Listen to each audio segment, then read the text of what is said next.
Bonjour à tous et bienvenue sur la vidéo J-2. Donc au cas où vous ne l'aurez pas remarqué, cette série de vidéos commence à J-8. Je vous invite à commencer par J-8 qui est la première vidéo et ensuite à dérouler J-7, J-6, etc. jusqu'au jour J qui arrive très bientôt et où vous saurez le grand final, qu'est-ce que je vous réserve de un peu grandiose. N'ayons pas peur des mots. Alors, ce qui est intéressant, c'est que j'ai pu discuter avec beaucoup d'entre vous et il y en avait quelques-uns, pas beaucoup, mais il y avait quelques-uns qui ne comprenaient pas très bien qu'on puisse s'étonner de tels propos. Alors, je tiens à le répéter parce que je sais que je l'ai déjà dit dans des vidéos précédentes. Alors, on va recontextualiser et ensuite, je vais vous préciser un petit peu les nuances. Alors, pour tous ceux qui n'auraient pas suivi l'actualité, Emmanuel Macron, à un moment donné, a dit qu'il avait bien envie d'emmerder les Français qui étaient non vaccinés. Voilà, et c'est son droit de le dire. À la suite de cela, j'ai remarqué aussi qu'il y en avait pas mal qui n'avaient pas capté que le lendemain, Gabriel Attal, porte-parole du gouvernement, a été interrogé par rapport aux propos d'Emmanuel Macron et il a pris la défense d'Emmanuel Macron et on verra son discours demain, ce sera l'objet du J-1. Mais à un moment donné, il n'arrête pas de répéter la phrase « qui emmerde la vie de qui ?» Donc, d'un côté, on a Emmanuel Macron qui dit qu'il a envie de nous emmerder, nous les non-vaccinés. D'un autre côté, on a Gabriel Attal qui dit, qui sous-entend, mais de façon très explicite, que les non-vaccinés emmerdent la vie des autres. Et puis après, on a un troisième débarque, et Éric Zemmour, et qui traite Emmanuel Macron d'emmerdeur. Bon, alors là, on a l'impression d'être dans une cour de récré où chacun fait sa petite crise d'ado. Donc c'est vrai que c'est un peu spécial. Donc ça, c'était juste pour recontextualiser les choses. Il n'y a pas qu'Emmanuel Macron dans l'histoire. Le problème n'est pas le mot en lui-même, et c'est ce que je voulais préciser, c'est tout ce qui s'est passé avant, et aussi ce qui s'est passé après. Donc, ce qui s'est passé avant, c'est vrai que si vous n'êtes pas dans la catégorie des non-vaccinés, peut-être que vous ne vous en rendez pas compte, mais ça fait, depuis que les vaccins sont sortis, je crois que ça fait à peu près un an, je ne sais plus exactement, que ceux qui ne veulent pas se faire vacciner dans les médias, par le gouvernement, et puis de manière générale, à chaque fois que le sujet est abordé, les non-vaccinés sont stigmatisés, sont vivement critiqués pour leur choix. Donc ça fait des mois et des mois que ça dure.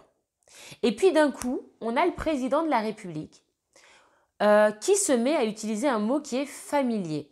Alors, il faut savoir qu'en 5 ans de mandat, il n'a jamais employé un mot familier. Parce que j'ai entendu certains me dire, oui, mais c'est un être humain comme les autres, il a le droit de s'exprimer comme ça, moi-même, je le dis ce mot. Oui, sauf que tu n'es pas président et peut-être que c'est ta façon de faire d'employer des mots familiers tout le temps, à chaque phrase, même quand tu parles à un futur patron lors d'un entretien d'embauche, peut-être que c'est ta façon de faire. Il faut savoir qu'Emmanuel Macron ne nous a pas habitués à un tel langage. Donc là, le fait qu'il utilise ce mot-là, ça interroge, ça interpelle. On peut se demander, est-ce qu'il ne s'agirait pas d'une petite erreur, un petit abus de langage, à un moment donné, il s'est peut-être un peu laissé aller. Eh bien, effectivement, on pourrait le croire, mais ce qui s'est passé, c'est que justement, il a été interrogé quelques jours après par rapport à ses dires, parce que il y a beaucoup de personnes qui se sont un petit peu révoltées contre cela, et il a confirmé sa position, il a assumé ses propos, et on peut même dire qu'avec un petit temps de recul, un peu de réflexion, il aurait pu revenir sur ses propos et dire oui, j'y suis allé peut-être un peu fort. Non, il assume et il persiste et signe pour ce mot-là. Donc ça, c'est la première chose, c'est que derrière, il nous confirme que ce n'était pas une erreur, c'était vraiment choisi et voulu. Quand quelqu'un qui s'exprime toujours clairement, d'un coup se met à utiliser un langage familier, il faut savoir aussi, parce que certains disent ça, c'est pas grave, quand même dans les codes sociaux français, utiliser un mot familier est une marque de manque de respect. C'est un peu dans nos codes sociaux. Alors peut-être que toi, quand tu respectes quelqu'un, tu l'insultes, mais en principe, c'est pas vraiment bien vu. À côté de ça, en parallèle, le lendemain, on a Gabriel Attal. Quand on lui pose la question, donc je vous ai dit, il a dit qui emmerde la vie de qui. Donc au final, il n'a pas dit j'ai envie de les emmerder, mais il a dit qui emmerde. Donc il a dit que les non-vaccinés emmerdait la vie. Alors, il a fait toute une liste des commerçants, des infirmiers, les cinémas, etc. Mais même de nous dire « vous emmerdez la vie d'eux », c'est un langage familier. On est aussi dans le manque de respect. On n'a pas trop relevé les phrases de Gabriel Attal, mais pourtant, il est dans le même ton. Et je n'accepte pas plus la phrase de Macron que la phrase de M. Attal.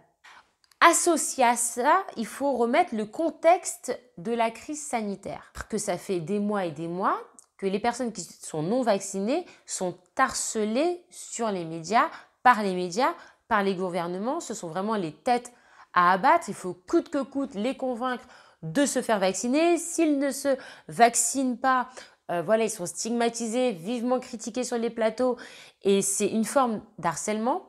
La problématique de faire cette forme d'harcèlement sur les médias, c'est que derrière, les gens qui sont devant leur poste de télévision, comment ils réagissent? Il y a ceux qui ne vont pas se laisser influencer par les discours qu'ils vont entendre à la télé et ils ne vont pas changer leur habitude face à un non-vacciné. Et puis il y a ceux qui, de façon des fois même inconsciente, vont enregistrer l'information que les non-vaccinés, ce sont des mauvais citoyens, ce sont de mauvaises personnes, des personnes irresponsables, des personnes égoïstes, etc. Et derrière, dans leur comportement au quotidien avec une personne non vaccinée, ils vont refléter cette pensée peut-être même inconsciente. Et le fait d'employer un terme qui est familier pour parler aux non-vaccinés ou pour parler des non-vaccinés, ça transmet le message de façon plus ou moins inconsciente que si moi j'ai le droit de leur manquer de respect, je vous donne aussi le droit de le faire. Et le risque, il est là. Quand j'ai entendu Emmanuel Macron, j'étais un peu révoltée, mais je me suis dit, bon, soit, c'était dans le Parisien, soit, peut-être qu'il va revenir sur ses propos. Finalement, non. Et puis après, ça a été confirmé par le porte-parole du gouvernement. Donc là, tu réalises que c'est quand même conjointement qu'ils ont pris cette décision de camper sur ce mot-là coûte que coûte. Parce qu'ils connaissent, ils ne sont pas bêtes, ils connaissent l'impact sociologique d'employer un tel mot sur les médias. Et ça n'a pas loupé, parce que c'est ce que je vous disais dans mes vidéos précédentes, et je vous invite à regarder notamment la J-7 où je parle de mon harcèlement. J'ai été harcelée parce que je suis non vaccinée. Et j'ai une ado, et je vous ai montré son témoignage, il me semble que c'était à J-5. J'ai montré son témoignage où elle disait bien que depuis le 5 janvier, donc date à laquelle ce mot a été employé, elle est harcelée et que ça s'est aggravé. Et c'est cela que je dénonce. Donc même si vous n'êtes pas, vous, personnellement, concerné par du harcèlement, même si vous êtes vacciné, même si le mot ne vous a pas choqué, vous pouvez, je pense, admettre qu'il y a des individus qui souffrent de la situation. Il y a eu moi, et puis finalement, il y a toutes les personnes qui sont venues témoigner auprès de moi de leur souffrance. Et c'est ça ma démarche, c'est ce qui m'anime et c'est ce qui me révolte, c'est qu'il y a des personnes qui souffrent. Il faut savoir quand même que fin novembre, Emmanuel Macron faisait la propagande pour la lutte contre le harcèlement scolaire. Il recevait même des enfants, des étudiants à l'Élysée pour parler d'harcèlement scolaire, pour écouter leurs témoignages. Donc d'un côté, il veut protéger les enfants victimes d'harcèlement scolaire et d'un autre côté, il en est l'acteur et peut-être même l'initiateur. Et il y a une dualité là de prise de position et je me dis, j'ose espérer naïvement qu'il ne s'en rend pas compte et ce serait intéressant aussi de lui faire savoir, mardi 18 janvier, qu'il est responsable d'une certaine forme d'harcèlement et notamment le harcèlement scolaire. Alors moi maintenant, ce que j'aimerais vous raconter, ce sont les potins. Donc, quand j'ai vu que Gabriel Attal confirmait les propos d'Emmanuel Macron, là je me suis dit c'est too much, il va falloir que je réagisse. Donc, ce que j'ai fait, c'est que, je ne sais pas si vous étiez au courant, mais il y a un monsieur qui a porté plainte contre Emmanuel Macron. Donc, je vous mets un extrait ici de la plainte. Le problème, c'est que dans cet article, et je l'ai découvert en lisant cet article, le problème, c'est que je ne savais pas qu'on ne pouvait pas porter plainte contre un président en fonction. Il est intouchable, il a le collier d'immunité. Donc le monsieur dit bien dans son article qu'il sait que ça ne servira à rien, mais que c'est pour le geste, pour montrer que ça l'indignait qu'un président s'exprime de la sorte. Et moi je me suis dit, petite futée que je suis, Et si tu portais plainte contre quelqu'un qui est touchable, qui n'est pas intouchable? Donc, demain, je cesse le suspense, roulement de tambour. Demain, je vous lirai ma plainte contre Gabriel Attal, porte-parole du gouvernement. Donc, mais avant de porter plainte contre Gabriel Attal, j'ai essayé de régler ça à l'amiable. Donc, j'ai contacté le CSA où j'ai dit que j'avais été fortement choquée par les propos tenus par Emmanuel Macron et Gabriel Attal. Et ensuite, j'ai fait capture écran et j'ai tagué dans ma story Instagram Gabriel Attal, qui est venu regarder ma story et ne m'a même pas ni lâché un like, un petit follow for follow, ou m'a répondu parce que du coup il m'a laissé en vue. Il m'a pas du tout répondu et j'ai trouvé ça très hautain de sa part. Et je me suis dit, il fallait pas qu'il s'en sorte comme ça non plus. Ce serait un petit peu trop facile. Du coup, le 10 janvier 2022, je suis allée porter plainte. Alors là, je vais vous raconter l'histoire. Donc je suis allée porter plainte, mais d'ailleurs, d'abord, je ne savais pas où il fallait que j'aille. Donc, je suis allée au commissariat. Je ne suis pas allée dans le bon commissariat. On m'a travaillé dans un autre commissariat. Enfin, bon. Arrivée à bon port. Donc, j'arrive.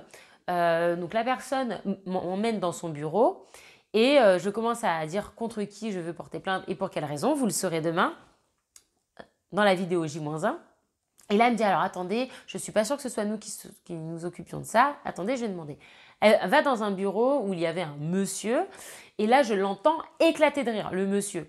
Donc la dame, elle revient et je lui dis, c'est par rapport à ma plainte qu'il rigolait. Je voulais m'assurer que j'étais pas parano. Et elle me dit, non, mais c'est parce que c'est un peu atypique, que c'est la première fois qu'on vient porter plainte contre une personnalité. Et elle rigolait pas, elle était très respectueuse, mais j'ai dit, bah tant mieux, écoutez, ça vous fait rire. Elle me dit, du coup, c'est bien ce qui me semblait, ce n'est pas à nous de prendre cette plainte, il va falloir que vous la rédigiez sur une feuille de papier, que vous vous présentiez au tribunal, et le tribunal tamponnera votre plainte, et ensuite, la justice fera son cours, et je serai recontactée au bout de quelques semaines, ou quelques mois, ou un mois, je crois qu'elle me disait. Et donc, du coup, c'est de là que j'ai porté plainte le 10 janvier 2022 et je vous donne rendez-vous demain pour la lecture de ma plainte et après-demain pour savoir quelle est la grosse action que je souhaite joindre à ma plainte parce que moi, j'ai pas trop envie que ce soit classé sans suite. Il faut quand même garder en tête que les jeunes sont destinés à devenir des adultes et que ce soit toi, moi ou les membres du gouvernement, on doit quand même donner l'exemple. C'est important.